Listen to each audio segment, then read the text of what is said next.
Alright guys, so welcome to part 2 of small engines. So last time during part 1 I kind of introduced small engines a little bit and talked about 2-stroke versus 4-stroke and different things like that, some important terms to know and get yourself used to. So now I wanted to, in the second part, and I would watch these in order if you are watching these.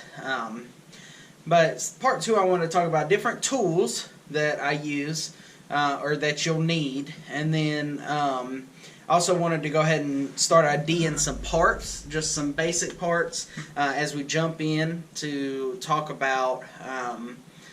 So next I'll be talking about how it works, how engines work, and most of what I'm going to talk about applies to 4-stroke and 2-stroke. So if you're just getting started or you already done a lot with small engines, either way you might find this helpful.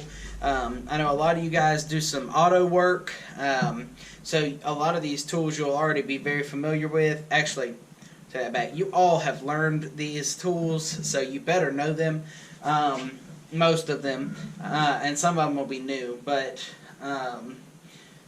the correct tool for the job is very important. Now, I will say that a lot of these tools are going to be, I'm going to name a few of the popular ones and a few that I really like to have, but just to put it in perspective, if you think about how many tools the shop at the school has, and then, I've got all my tools laid out here, and it really doesn't matter how much money you put in or how little money you put in, because at the end of the day, you won't know what you need until you start actually working on something or doing a project or working on an engine or something like that. So I'm just going to run over some basics, give you an example. You see I have a 300 piece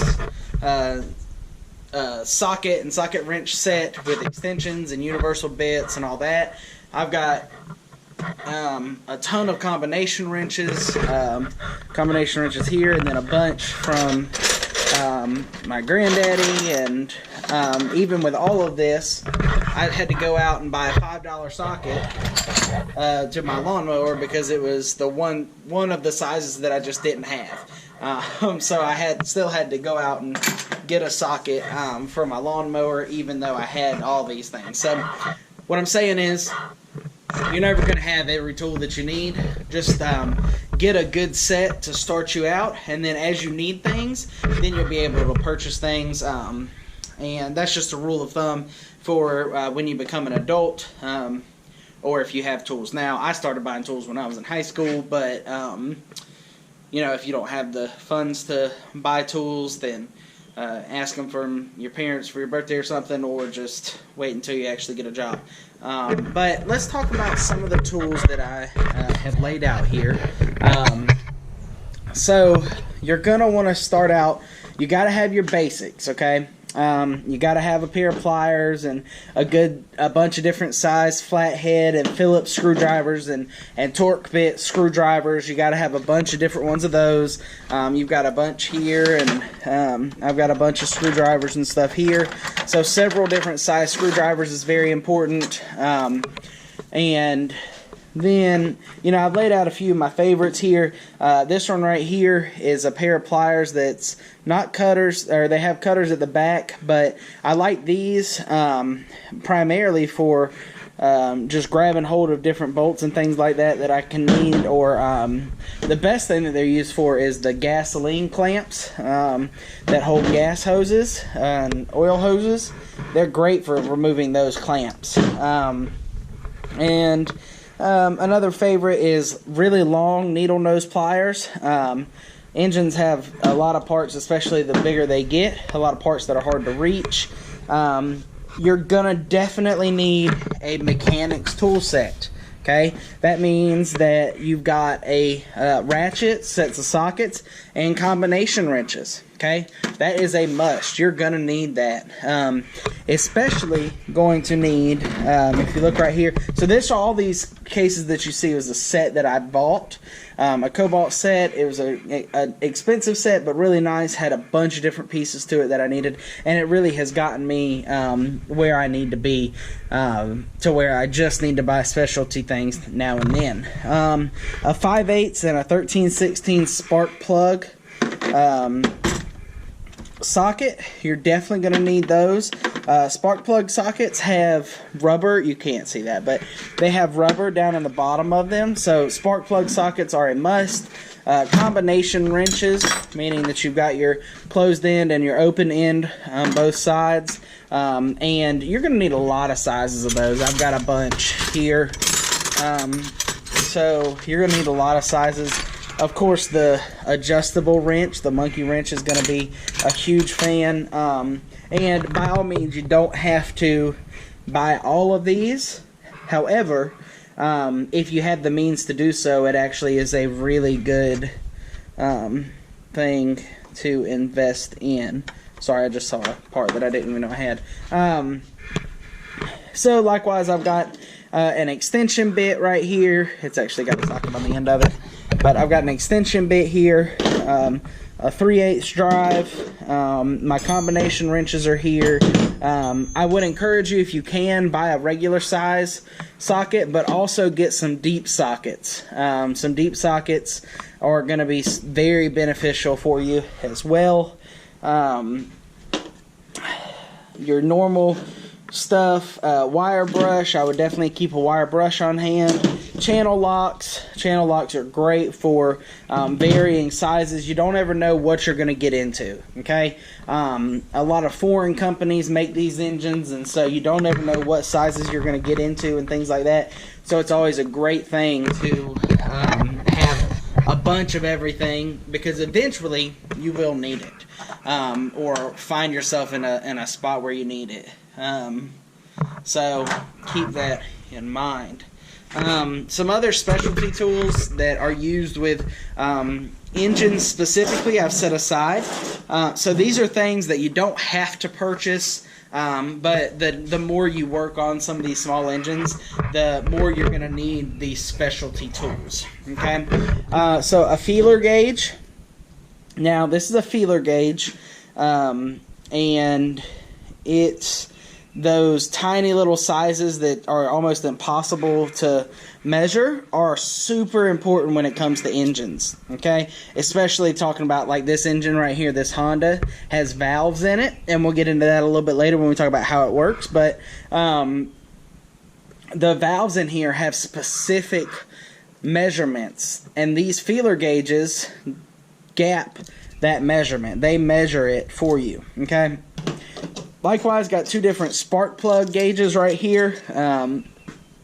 These spark plug gauges have different sizes on them, but they are made to set the gap inside of a spark plug. Setting the gap in the spark plug is very important, because it ensures that the plug is going to fire right. Your engine might not fire if your spark plug is not gapped correctly. So those are really important. I've got a piston ring compressor. A piston ring compressor is something that you would use in conjunction with this piston ring. The name escapes me right now, but this is to remove piston rings. Both of these are not necessary. Don't go out and buy those right now if you don't have any of these tools, or if you've never even seen a piston or don't even know what it looks like. Definitely don't go buy these right now, because you need to become very experienced before you get anywhere close to touching these. This is an oil filter plier. Now this is an adjustable one. These come in all different types, shapes, and sizes and things. But the lawnmower outside and the tractor, and then all the vehicles that I have at my house are a reason that I bought an oil filter. Because I need to be able to remove oil filters so that I can change the oil. Got a compression tester here. We're not going to worry about that right now, but a compression tester is one of the big troubleshooting points. So those are some specialty small engine tools, your basic engine tools that you're going to need. And again, whatever you want to buy, if you can buy, great. Or just buy as you need. That's a good way to do it too. You want to get into some different small engine parts, some basic parts. You need 3 things to have a fire. The fire triangle. You've learned this in Ag Apps. You learned it in Ag Mechanics 1 and Ag Mechanics 2 now. You need fuel, you need oxygen, and you need heat. Okay? That basic principle is what causes engines to work. Okay? Inside the engine, we mix fuel, which is gasoline. We mix air, which is oxygen. And we cause a spark, and that's what creates fire. It creates a combustion. That's what gives engines power. Okay? And you've already learned that. So, regulating the air, the fuel, and the heat is what causes engines to work, and it's also how we troubleshoot engines. So let's look at some different parts that we want to identify. Okay, air filters. I got 4 different air filters here for some of the engines that I have. This right here is the air filter for this engine, this Honda engine right here. It goes right there. This air filter I just took off of the weed eater right here, so that air filter goes in right there. The air filter for this leaf blower is right behind here, and I can take that off. And then I've got a new air filter for the lawnmower out there, and this is the air filter for the tractor that I have. Air filters, very important. They come in all different types of shapes and sizes, but they're very important. Another one right here. This right here is the pulley. Okay, the string that we pull on a pull to start. You see that right there? That right there is the puller, and that goes onto the flywheel. All right, and so that flywheel, this engine right here, I'm actually going to take apart when I do the how-to video, so that you can see how it all works on a clean engine. This engine has never had gasoline run through it. It's a demonstration engine only. One of the big things right here that I'm dropping, spark plug. Spark plug, that is the spark plug, okay? 9 times out of 10, this right here is your problem in your engine. I wouldn't say actually 9 times out of 10. Probably like 40% of the time your problem is the spark plug, the other percent of the time it's the carburetor. Okay, so this is your spark plug, alright? And that's what I was talking about when I was talking about the gap. Hopefully you can see that.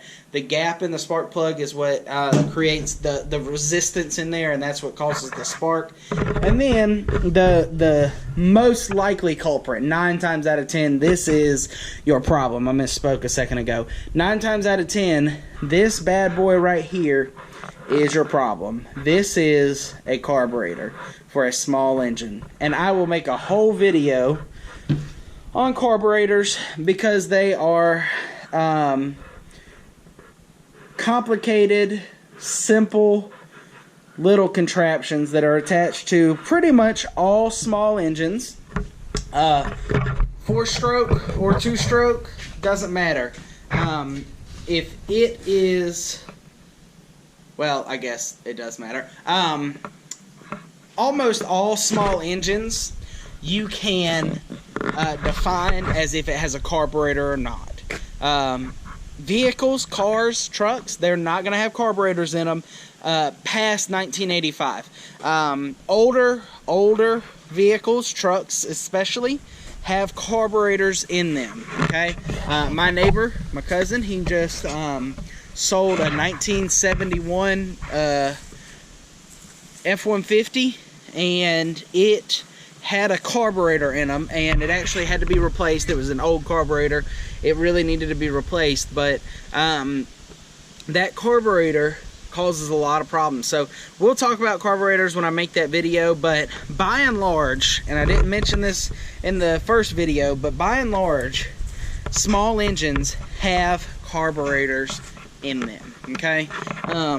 Because of something called fuel injection. Now, vehicles have fuel injection because vehicles are bigger engines, they're heavier, and they are more expensive. Part of the reason that is because of fuel injection. Okay, carburetors are what put the fuel and air into the engine. Fuel injection type engines, such as in a vehicle, has largely eliminated the need for carburetors in, not largely, it completely eliminated the need for carburetors in larger engines. So, but that's why we have carburetors in small engines, and that's actually why a lot of people don't know how to work on them. I know several people who are very confident in working on cars, but for some reason don't want to work on like a lawnmower or a weed eater or something. And it's interesting because smaller engines are a lot more simple and a lot easier than working on a vehicle. However, they're a little bit different, and so people that freaks people out. They don't want nothing to do with it. But yeah, so carburetors are going to denote a small engine. Now, 2-stroke and 4-stroke, they all have carburetors in them. Okay, so it's really difficult to put all engines in one category, right? I can't put every single engine in here into a single category because they're all different. I have four different engines that are all 4-stroke, but only one of them has a battery with a starter. So I can't say that 4-strokes have a starter in them. Well, no. 3 of my 4-stroke engines I have to pull to start, okay? And then likewise, I've seen 2-stroke engines that have a starter. I've seen generators that have a starter on them but are 2-stroke engines. So it really is, the differences are few and far between. There's a lot of different differences. A lot of differences in engines. So, yeah. Parts, tools, all very, very important in having before you just start to take things apart. Okay? So please keep that in mind and stay tuned for part 3. Part 3 will be how it all works. So, thanks guys.